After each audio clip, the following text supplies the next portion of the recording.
Coucou.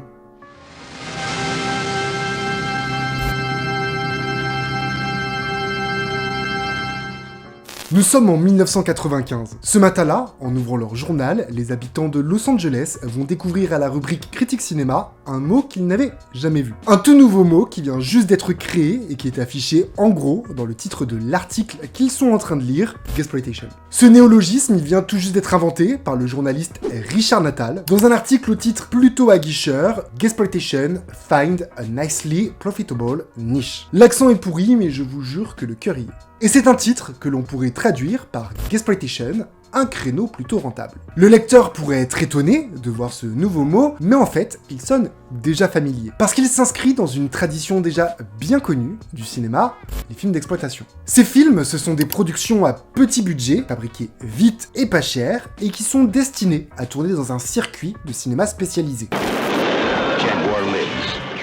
Et on les fabrique généralement autour d'un filon. Ce filon, ça peut être les nonnes sanglantes, les arts martiaux, ou alors le pays qui produit ces films, et c'est encore mieux si ce pays vient tout juste d'exporter un film qui a été un carton, comme la Ozploitation, par exemple, les films d'exploitation australiens. Max is a cop. L'exploitation et les films d'exploitation, c'est tout ce qui promet de remplir les salles sans coûter trop cher à produire. Et parmi toutes ces variantes, parmi tous ces genres qui finissent toujours par exploitation, il y en a un qui va marquer les années 70, la Blaxploitation.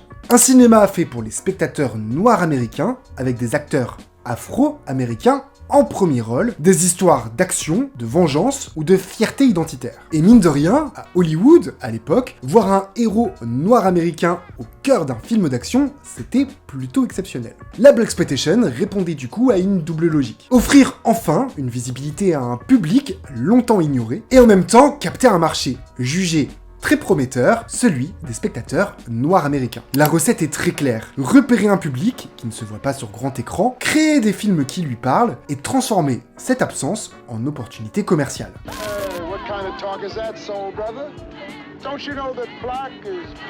Et c'est exactement ce schéma-là que Richard Natal observe au début des années 90, mais cette fois avec les films gays. Mais revenons à la place du lecteur du Los Angeles Times qui ouvre son journal ce matin-là et qui découvre le mot Gaysploitation. Déjà, première question, qui est Richard Natal, le journaliste qui a créé ce mot? Il a publié de nombreux articles et cette année-là, en 1995, il prépare justement son premier long métrage, Green Plain Shirt, qui sortira l'année d'après. Et c'est sûrement parce qu'il travaille sur ce projet très personnel qu'il remarque deux choses. D'abord, que les films gays, sortis récemment, sont tous des films indépendants, rapidement rentabilisés, et qu'ils se multiplient depuis le début des années 90. Et ensuite, deuxième chose, que ces nouveaux films s'éloignent beaucoup des films gays qui avaient été faits avant eux. Par exemple, en 1947, Kenneth Anger réalise Fireworks. Un film de 12 minutes seulement, mais un film fondateur. Un rêve érotique, homo-érotique même, qui marquera toute une génération de spectateurs et de cinéastes. En 1950, l'artiste Jean Genet sort Un chant d'amour, lui aussi sous la forme d'un court-métrage de 26 minutes cette fois, et qui, lui aussi, deviendra culte pour toute une génération. Ces films sont rares, mais ils marquent le public. Et après la sortie de ces films, les distributeurs indépendants et les cinémas spécialisés ont flairé le bon filon.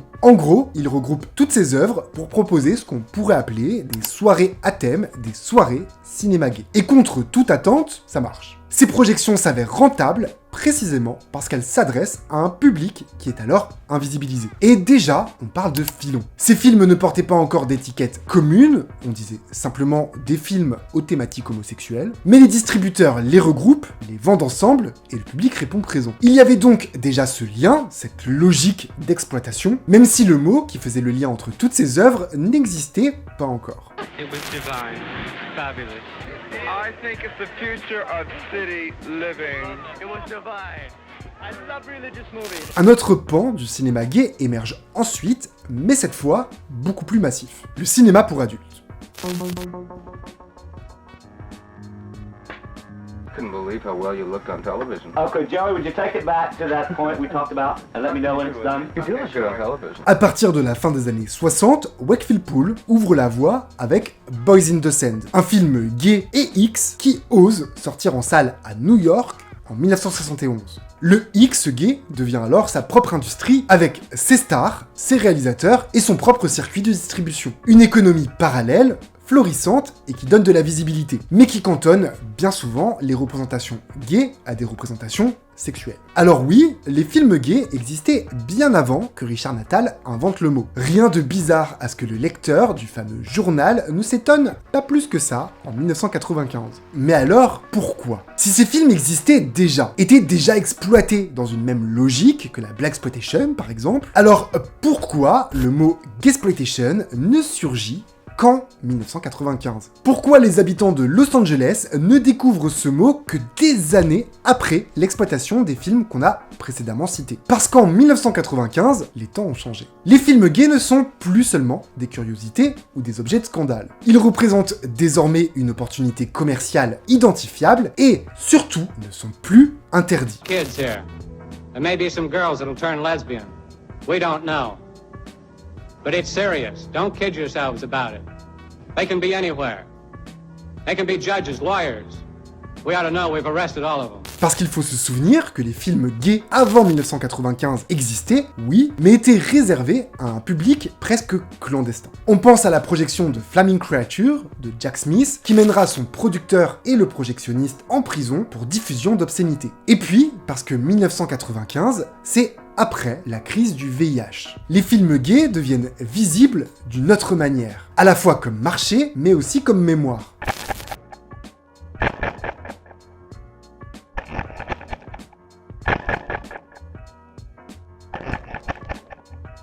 La société, pendant cette crise, a eu tendance à vouloir effacer toute cette culture et il faut donc la préserver. C'est là que l'invention du mot gaysploitation par Richard Natal prend tout son sens. En reprenant la formule de la blaxploitation, il donne à ces films et aux souvenirs de leur exploitation un nom. Pour faciliter la mémoire, pour les identifier, mais aussi pour se les réapproprier. Le mot gaysploitation n'a pas inventé un genre de film. Il n'a pas défini une liste, il a mis un nom sur une histoire. Et c'est peut-être ça son rôle le plus important. Donner une mémoire à un cinéma qui jusque-là circulait en secret. En un mot, Natal cristallise toute une époque, celle où les films gays sortent dans la clandestinité. Maintenant, grâce à lui, on peut enfin les nommer et les reconnaître. La gaysploitation, c'est un souvenir, c'est une mémoire et c'est un rideau qui se lève sur un tout nouveau chapitre du cinéma queer. Merci d'avoir vu cette vidéo jusqu'à la fin. Si tu ne me connais pas, tu peux me trouver sous le nom Very Nasty Stories. N'hésite surtout pas à me suivre, à t'abonner et à aller dans l'onglet Short où j'ai déjà été